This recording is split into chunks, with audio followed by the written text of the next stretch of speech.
Test drive कर रहे हैं RC 200 की। देखेंगे इसमें कितना डिफरेंस है हमारी वाली से। बात करें कॉर्नर की तो corner is super sexy on this one.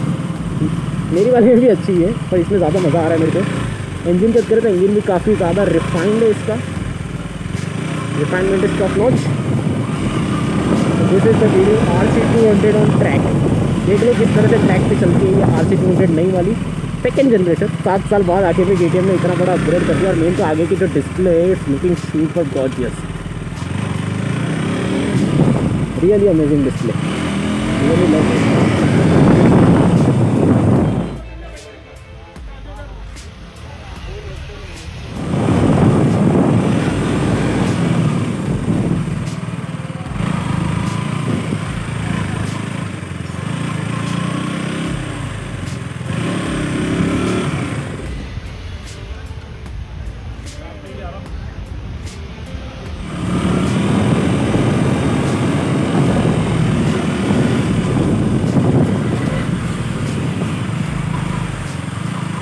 तो काफ़ी ज़्यादा मज़ा आ रहा है इसको चलाने में ट्रैक में।